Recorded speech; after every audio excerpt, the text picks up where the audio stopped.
कि अगर आप चाहते हैं कि सारे फैसले हों आपके पक्ष में तो ऊपर वाले की तस्वीर लगाइए अपने मन के कक्ष में। आज की कहानी जिसने लिखी है वो कहते हैं कि मैं दफ्तर से अपने घर पहुंचा था, रात के 9:30 बज रहे थे। हल्की हल्की बारिश हो रही थी। ऑफिस की कार से जो ड्राइवर था वो मुझे छोड़ के जा चुका था। मैं घर में पहुंचा तो अचानक सरदर्द बढ़ गया। घर में मेरे सिवा कोई था नहीं, बीवी बच्चे अपने नानी के यहाँ गए हुए थे।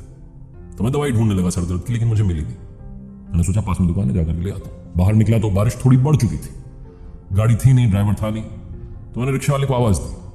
वहीं पास में मंदिर का काम चल रहा था, उसमें वो रिक्शा वाला जो था वहीं मंदिर के जो प्रांगण था उसमें वो रहता था और सुबह शाम रिक्शा चलाता था। रिक्शा वाले भाई साहब मेरी तरफ आए।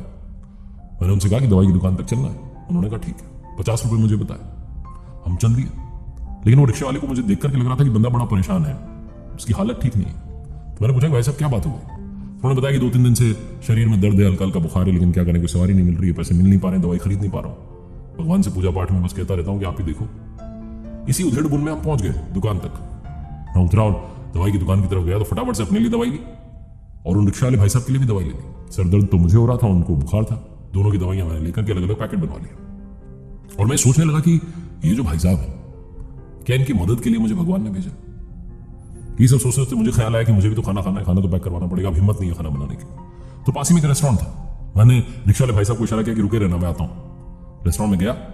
रेस्टोरेंट में अंदर जाकर के मैंने अपने लिए छोले भटूरे पैक करवा लिए। एक पैकेट रिक्शा वाले भाई के लिए पैक करवा लिया। मुझे लगा था कि शायद भूखा होगा।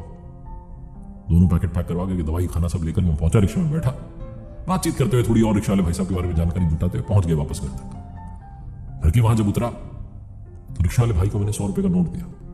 उसने कहा 50 ही बनते। मैंने कहा नहीं, रखो रखो, चिंता मत करो, ये दवाई का पैकेट रखो। एक गोली अभी, एक गोली सुबह, एक एंटीबायोटिक भी अभी और एक एंटीबायोटिक सुबह। सारा उनको कोर्स समझाते कि 3 दिन का कोर्स आप ले लेना, आप ठीक हो जाओगे। और ये आपके लिए छोले भटूरे का पैकेट, पहले खाना खाना, फिर दवाई लेना, फिर सो जाना, सब अच्छा। जब मैं बोल रहा था तो भाई रोता जा रहा था। मैंने कहा क्या बात हुई। तो रिक्शा वाले भाई ने कहा कि आपको पता है, मैं भगवान से कहता था कि कोई अच्छी सवारी भेजो जो मेरी मदद कर दे। आज उन्होंने आपको अपना दूत बना के भेज दिया। मैं उनसे कहता था मेरे लिए दवाई का इंतजाम करवा दो, शरीर में बड़ा दर्द रहता है, आपने दवाई दे दी। और मेरी कई दिनों से इच्छा थी, कई महीनों से, कि मुझे छोले भटूरे खाने को मिले। आज आप छोले भटूरे लेके आ गए। मैंने तो आपसे कहा भी नहीं था। सब वो करवाता है, प्रभु की इच्छा, प्रभु की इच्छा, ऐसा कहते जा रहा था। और मैं सोचते जा रहा था कि मैं जिस रेस्टोरेंट में गया वहां मेन्यू में इतने सारे ऑप्शंस थे। थाली थी, समोसा था, कचौरी थी, डोसा था, सब था। मैंने छोले भटूरे क्यों उठाए? शायद वो अपने भक्त की इच्छा पूरी करवाना चाहता था। कहानी बहुत छोटी है, लेकिन सार ये है कि जीवन में कभी भी किसी भी परेशानी में हो तो घबराना मत, उस पर विश्वास रखना। और अपने बंदे को, बंदी को, अपने दूत को, अपने सच्चे भक्त को आपके पास में जरूर भेजेगा और आपकी मदद करवाएगा। वो आपके पास किसी न किसी रूप में चले आते हैं। कई बार हम उन्हें पहचान नहीं पाते।